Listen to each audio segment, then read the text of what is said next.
আমি আজকে সাবু মাখছি। আজকে শ্রাবণ মাসের তৃতীয় সোমবার তো আমি মাত্র উপোস করে বাড়ি এলাম। এখন আমি সাবু মাখছি। তো দেখো সাবু কেমন করে মাখছি। তুই কি মাখা শিখছিস? হ্যাঁ, আমি চিনি দিয়েছি। আর এই দেখো আমি সাবু অনেকক্ষণ ভিজিয়ে রেখেছি, যাতে সকালে কিন্তু ভিজিয়ে রেখেছি। দেখো কতটা সাবু।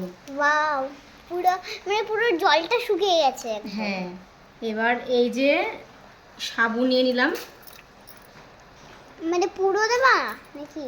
হ্যাঁ, পুরোটা দেবো, সবটাই মাখবো। ওই যে একটা জিনিস আমি আমার গায়ের মধ্যে সব সময় দিয়ে আমি শুনছি, শ্রাবণ মাসের এই চুড়িগুলো দেখতে এক থেকে চোখ সরাতে পারছি না এর দিয়ে, সুন্দর লাগে দেখতে, চিকচিক করছে।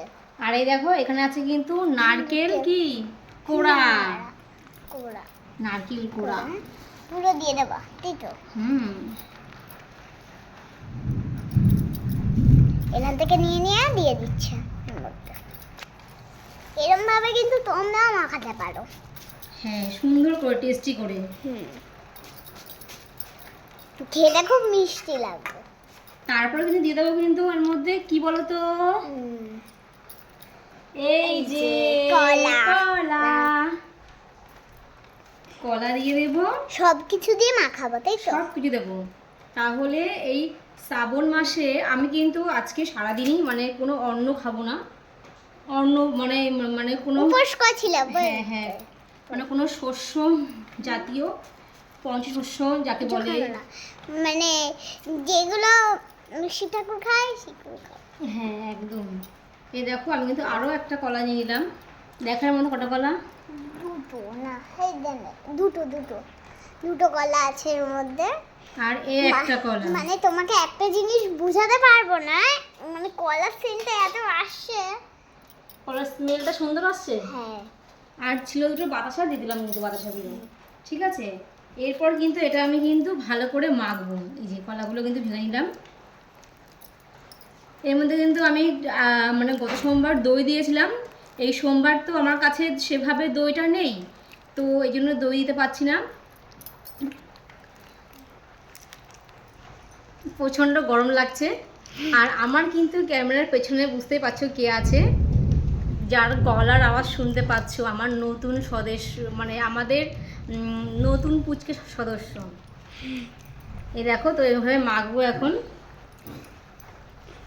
ও মা, তুমি যখন বাসন মাজছিলে তখন তুমি অনেক আগে একটা ভিডিও করে দিয়েছিলাম, অনেক দিন আগে, অনেক দিন। হ্যাঁ হ্যাঁ, এখন তো আমাদের এই পুচকি সদস্য তোমার স্কুলে যায়, পড়াশোনা করে, টিউশনি পড়া করে। আজকে জানো আমার বাংলা পরীক্ষা ছিল, হচ্ছে মানে আমার দাদা মানে কি করেছে সেটা আমার চিন্তা। তুই দেখা কেমন করে মাখছি। এই দেখো, একটু দূর থেকে নিয়ে যাক, ভালো করে বোঝা যাচ্ছে। হ্যাঁ, দেখো কেমন করে মাখছি। মানে জল কি করে আসলো? জল তো ছিল না।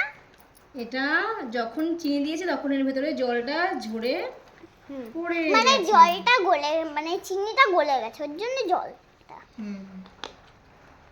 দেখো কটস কটস করে আওয়াজ হচ্ছে, কি একটা কটস কটস করে। বম্মা, একটা কথা বলবো তো, আজকে তুমি সারাদিন উপোস করেছো তো? হ্যাঁ বাবা। গেল ছাই, নালে উপোস না করলে তোমার গেছে, উপোস না করলে তোমার যেত, শিব ঠাকুর তোমার পাপ করে দিত। তো দেখো আমার কিন্তু অনেকটা মাখা হয়ে গেছে সাবু। এরপরে সাবু সবাইকে দেব। তো আজকে কিন্তু খাওয়ার জন্য অনেক লোকই আছে। আজকে আমার পাশে আমার নন্টু বসে আছে, তারপর আমার শাশুড়ি মাও খাবে। তো সবার জন্য কিন্তু আজকে বেশি করে মেখেছি। মানে বোঝা যাচ্ছে না এমন ভাবে মেখেছে, ওর মধ্যে যে সাবুটা দিয়েছে একদম বোঝা যাচ্ছে না। আমার দিকে দেখা যাচ্ছে, দেখি বলে খেয়ে দেখি কেমন মিষ্টি হয়েছে কিনা।